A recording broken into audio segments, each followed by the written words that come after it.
ಕಾಂಗ್ರೆಸ್ ಸರ್ಕಾರದ ಅಲ್ಪಸಂಖ್ಯಾತರ ಓಲೈಕೆ ರಾಜಕಾರಣ,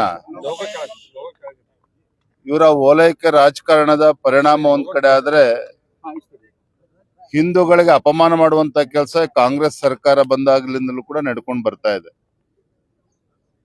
ಅಧಿಕಾರದ ಮದ ನೆತ್ತಿಗೆ ಏರ್ದಾಗ ಈ ರೀತಿ ಎಲ್ಲವೂ ಕೂಡ ಮಾಡಿಸ್ತದೆ. ಹಾಗಾಗಿ ಇವತ್ತು ನಾವು ಗುಲ್ಬರ್ಗದಲ್ಲಿ ಆಳಂದದಲ್ಲಿ ಆಗಿರ್ತಕ್ಕಂತ ಆ ಘಟನೆ, ಆ ಕೇಸ್ಗಳನ್ನ ಹಿಂಪಡೆದಿರುವಂತದ್ದು, ಇವೆಲ್ಲವನ್ನು ಕೂಡ ನಾವು ಪ್ರತಿಭಟನೆ ಮಾಡಬೇಕು, ಸರ್ಕಾರಕ್ಕೆ ಬಿಸಿ ಮುಟ್ಟಿಸುವಂತ ಕೆಲಸ ಮಾಡಬೇಕು. ಆ ನಿಟ್ಟಿನಲ್ಲಿ ಹೋರಾಟವನ್ನು ಹಮ್ಮಿಕೊಂಡಿದ್ದೇವೆ.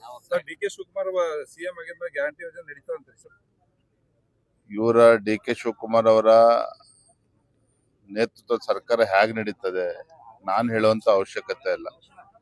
ತಮಗೆ ಗೊತ್ತಿರೋ ಹಾಗೆ ಕಳೆದ 3 ವರ್ಷದಲ್ಲಿ ಈ ಕಾಂಗ್ರೆಸ್ ಸರ್ಕಾರ ರಾಜ್ಯದ ಅಧಿಕಾರಕ್ಕೆ ಬಂದಾಗಿನಿಂದ ಯಾವುದೇ ಒಂದು ಅಭಿವೃದ್ಧಿ ಕೆಲಸ ಕಾರ್ಯಗಳು ಮಾಡೋದಕ್ಕೆ ಸಾಧ್ಯ ಆಗಿಲ್ಲ.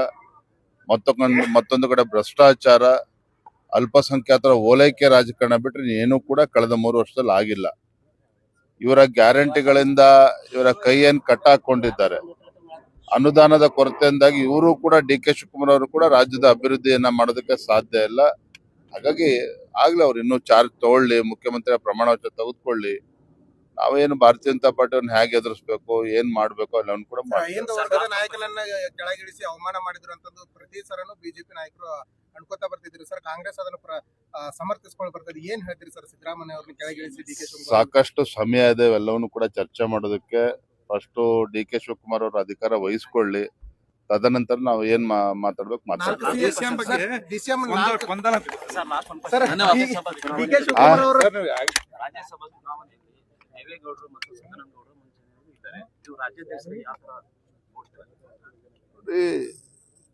ನಮ್ಮ ಕೇಂದ್ರದ ವರಿಷ್ಠರು ಸದ್ಯದ ರಾಜಕೀಯ ಪರಿಸ್ಥಿತಿಗಳನ್ನ ನೋಡಿಕೊಂಡು ಯಾರನ್ನ ರಾಜ್ಯಸಭೆ ತೆಗೆದುಕೊಂಡು ಹೋದ್ರೆ ಏನಾಗ್ತದೆ ಇವೆಲ್ಲವನ್ನು ಕೂಡ ಆಧರಿಸಿ ನಮ್ಮ ರಾಷ್ಟ್ರೀಯ ನಾಯಕರು ತೀರ್ಮಾನ ಮಾಡ್ತಾರೆ. ಅದ್ರ ಬಗ್ಗೆ ನಾನಿಲ್ಲಿ ಬಹಿರಂಗ ಅಭಿಪ್ರಾಯ ಪಡಿಸೋದಕ್ಕಾಗಲ್ಲ.